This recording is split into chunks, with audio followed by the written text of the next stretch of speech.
Bom, entrando na terceira parte do evento, onde a gente discute sobre a bolsa, sobre o ambiente de liquidez.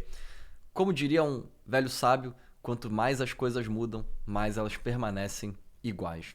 Tá certo? Vamos lá? Vamos discutir o ambiente de bolsa, earnings e fundamentos. Já é talvez a terceira vez que a gente bate na mesma tecla aqui. A bolsa apresentou um rebound histórico depois da queda ali observada no período de abril, colocando aqui a imagem na tela para vocês, que é aqui essa imagem em azul, tá certo? Foi um rebound histórico até o momento, mas esse rebound, afinal, é guiado por fluxo, é guiado por fundamentos. A teimosia com previsões de lucro adiante segue firme. Os múltiplos seguem altos. O mercado segue tradando a 22 vezes o lucro futuro. Se a gente observar nos últimos 20 anos, nós estamos falando aí de um mercado extremamente otimista com o ambiente de lucratividade das empresas e potencial de crescimento de lucro, percentil 93%. As expectativas de aumento de lucro para 2025, essas sim diminuíram depois do mês de abril, o que deixou o mercado mais caro de um ponto de vista de fundamentos, porque agora as expectativas voltaram para a média histórica de crescimento de 7% ao ano. Essa é a mediana e a média de crescimento de lucro, 6, 7%. E aí tem uma variável que hoje é meio que o argumento principal por trás disso, que é em anos que ocorrem cortes de juros, a chance desse múltiplo de 22 vezes se comprimir, ela é menor.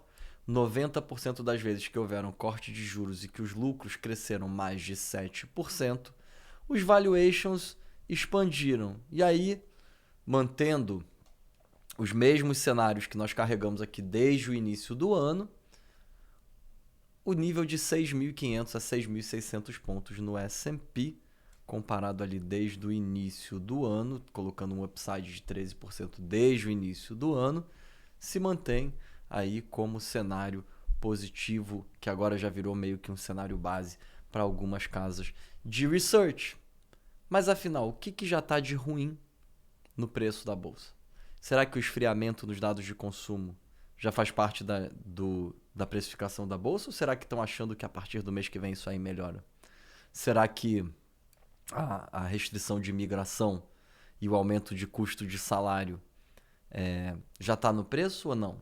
As tarifas, afinal, quem vai arcar com as tarifas? Então, empresas que têm poder de precificação conseguem manter seu lucro, empresas que têm rendas fora dos Estados Unidos com a queda no dólar index conseguem compensar seu lucro, empresas que conseguem rapidamente redirecionar sua cadeia de produtividade para outras jurisdições mais favoráveis, apesar de ter um certo gap aí entre redirecionar a produção, mas conseguem, de certa forma, não ter tanto aumento de impacto de tarifas no lucro.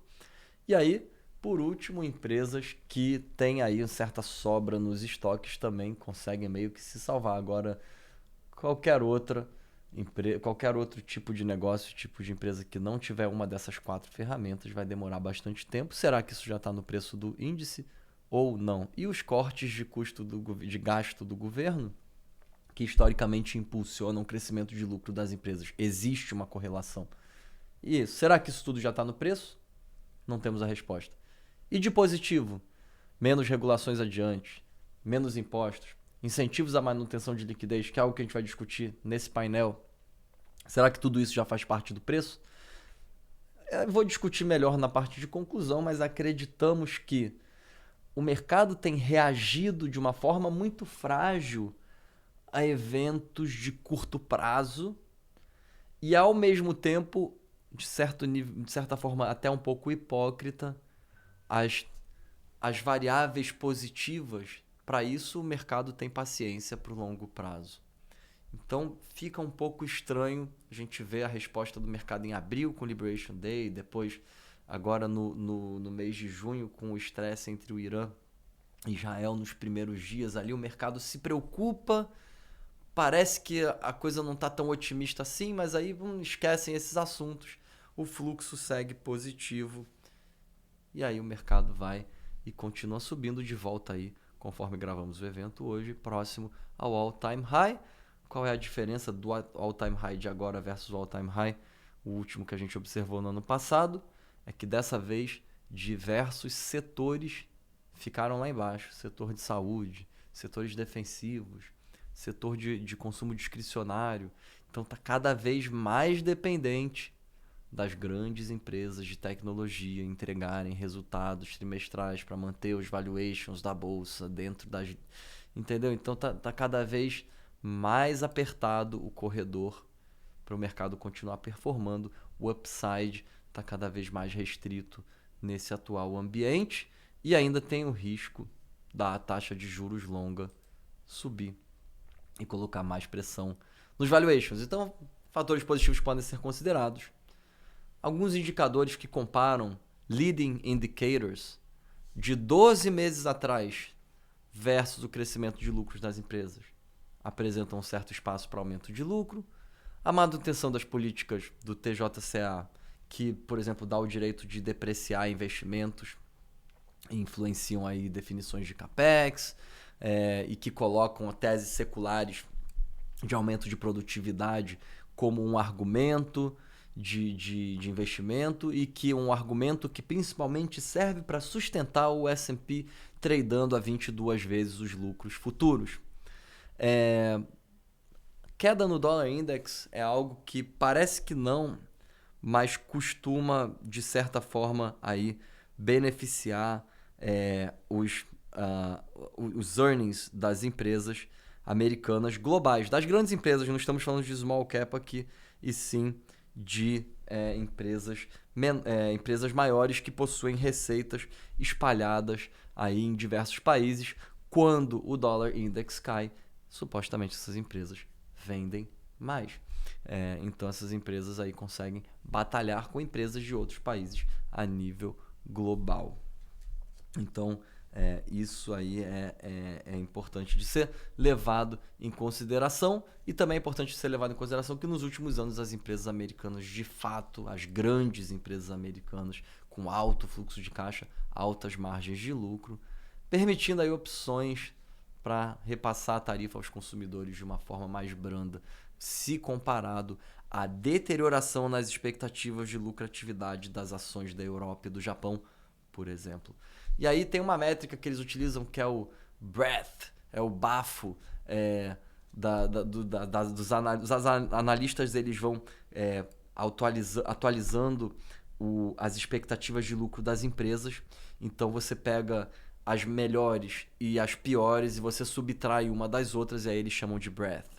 E aí, supostamente, um dos outros argumentos que estão sendo utilizados como base para justificar o atual ambiente de bolsa em all-time high tem sido que quando esse breadth ele se recupera rapidamente, ele lidera mini ciclos positivos de lucratividade das empresas. Percebam que os argumentos são cada vez mais subjetivos e que as teses seculares que realmente importam, o aumento de produtividade, diminuição de gasto, aumento de lucro com inteligência artificial, robotização, automação, etc., tudo isso faz parte da narrativa, faz parte das expectativas, ajudam a explicar a bolsa estar tradando a 22 vezes o lucro futuro, mas ainda não é observado. Então, enquanto isso, esse tipo de análise subjetiva é o que serve aí como certo suporte para as expectativas.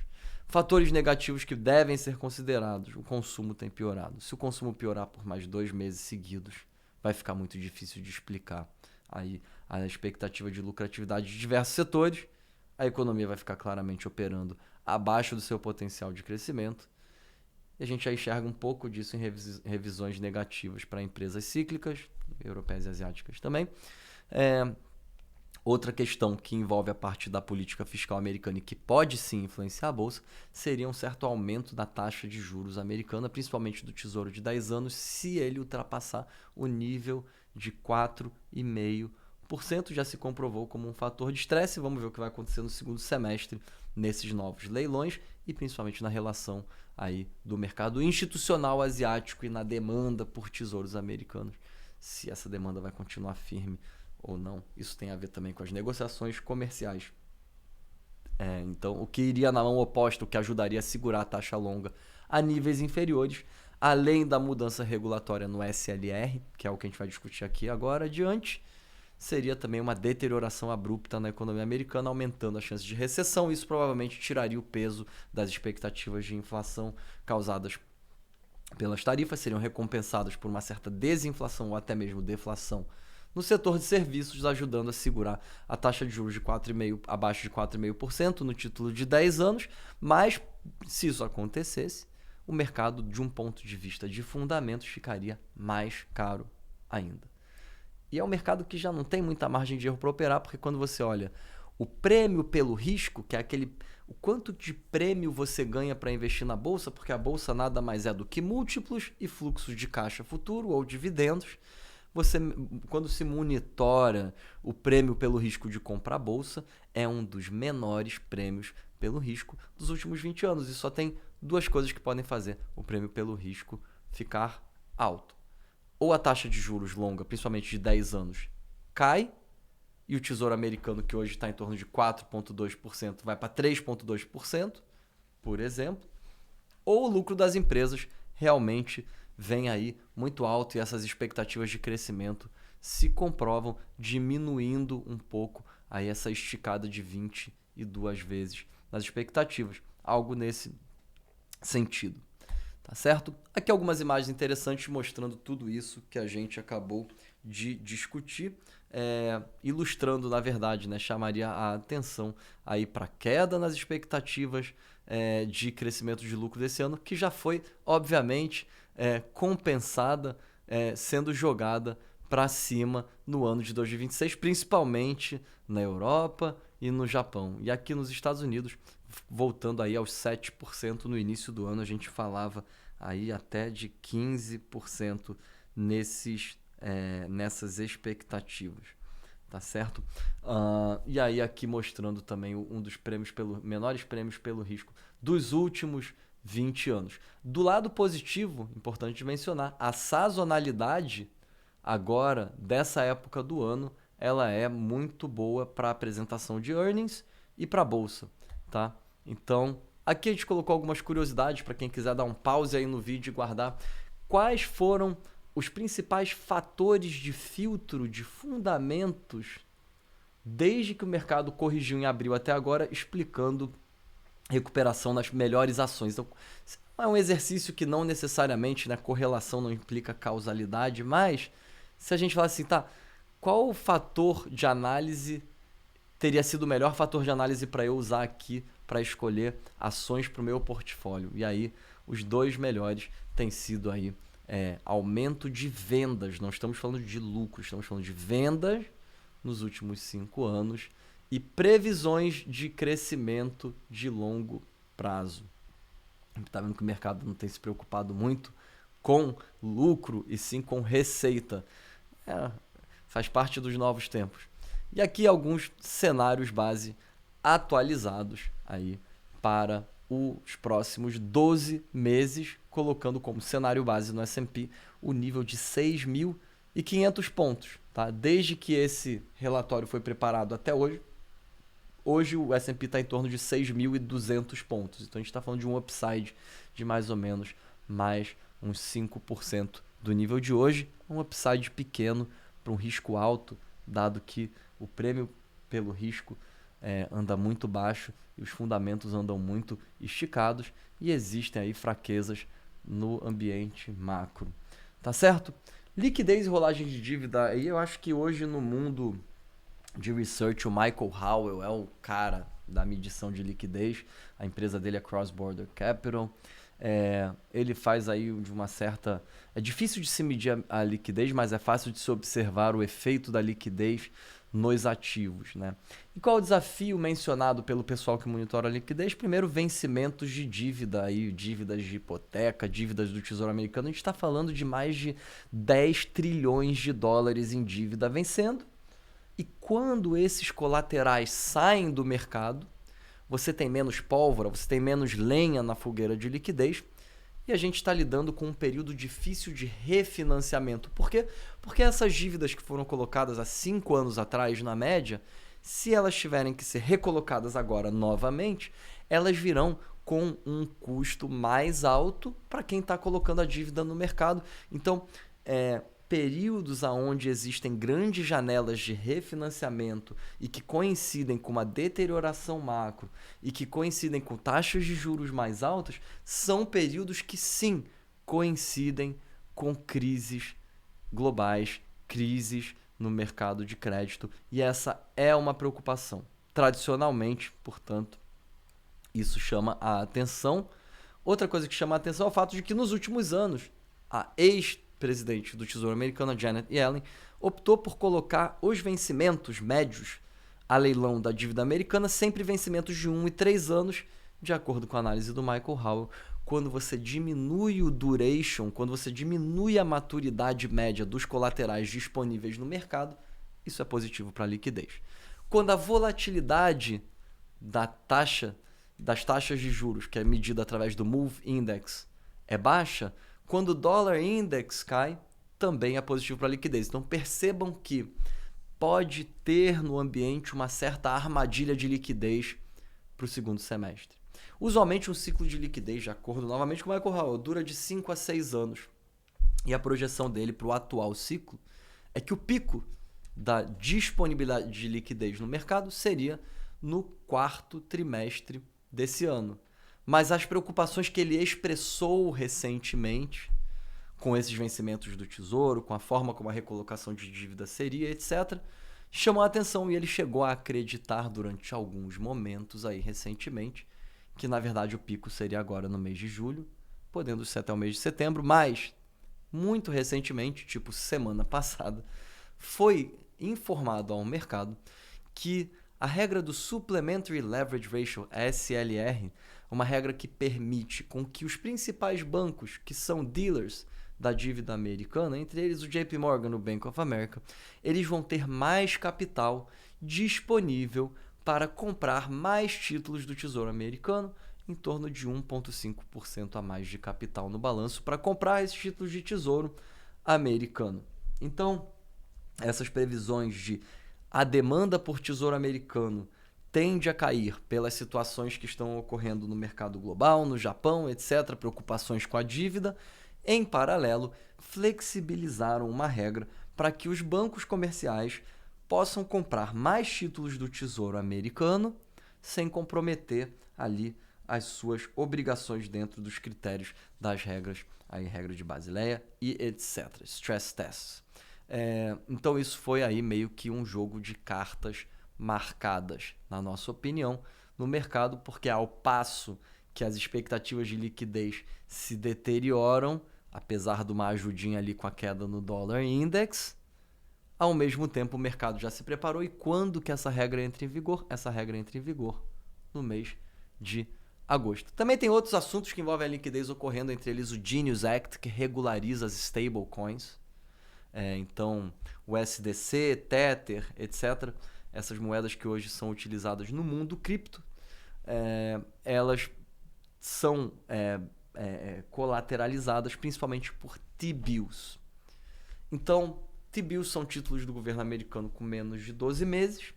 Então, se o Tesouro Americano optar por, ao observar o vencimento altíssimo que entra em vigor agora, agosto, setembro e outubro, de dívida, se o Tesouro Americano quiser leiloar mais títulos curtos, após passarem o Genius Act, pode ser aí que a demanda por títulos curtos aumente rapidamente e isso permita aí até um certo conforto no caminho da política monetária. Então, por mais que o Trump e o Bessent falem aí, principalmente o Trump, cobras e lagartos sobre o Powell e sobre o Fed, me parece que existe hoje uma certa parceria aí entre o que está acontecendo dentro do Departamento do Tesouro, o setor bancário americano, talvez monetizando a dívida ou não. Alguns vão dizer que sim, outros vão dizer que não, porque era por causa da regra que eles não podiam comprar mais.